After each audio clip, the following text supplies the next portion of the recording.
Bonjour, vous écoutez Les Potins de la Paye de Nathalie Ballard-Pezzetti, un podcast d'Externa.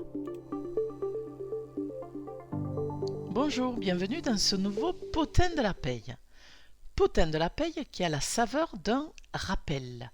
Alors pourquoi un rappel ? Eh bien si vous revenez sur un potin du 14 mai 2024, oui, alors je vais vous en faire grâce.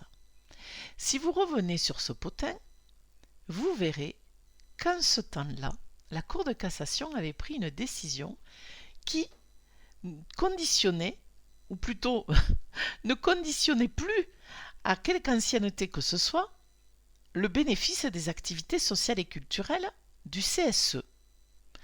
Ça veut dire quoi ? Ça veut dire que depuis cette décision, les activités sociales et culturelles du CSE ne pouvaient plus prévoir aucune ancienneté. Et en ce temps, si vous reprenez le potin, vous verrez que l'URSSAF ne s'était pas encore alignée. Ce qu'elle a fait, très rapidement. Et l'alignement de l'URSSAF, qui désormais ne tolère plus aucune ancienneté pour les activités sociales et culturelles du CSE, l'URSSAF avait laissé au CSE un délai de mise en conformité. Ce délai de mise en conformité, c'est le 31 décembre 2025. Nous y voilà. Voilà le rappel. C'est dans un mois. Oui, alors effectivement, donc l'URSSAF, elle aussi, vient de faire un rappel sur son site le 20 novembre 2025 pour dire au CSE de mettre en conformité leur règlement. Donc, notre potin de la paye fait le rappel aussi, ce qui veut dire que la mise en conformité doit être faite avant le 31 décembre 2025. Bien sûr, pour les bons d'achat et les cadeaux qui seront remis postérieurement à cette date-là, donc pour l'année prochaine.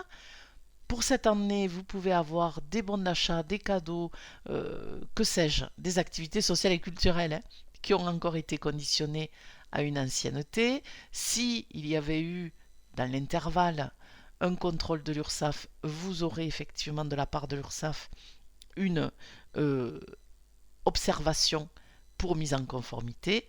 Mais attention, à partir de 2026, c'est plus une observation, c'est un redressement.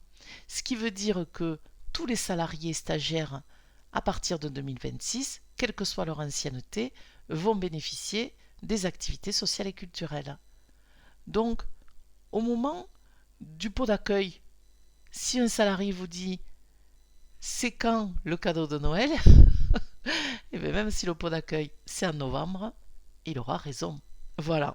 Donc, petit rappel important, attention, revoyez votre règlement intérieur du CSE et supprimez toute mention d'ancienneté pour l'accès aux activités sociales et culturelles. Et en qualité d'ailleurs de président du CSE, l'employeur ne peut qu'être sensible à ce sujet. Voilà, je vous souhaite une bonne journée et à très vite pour un prochain potin de la paye.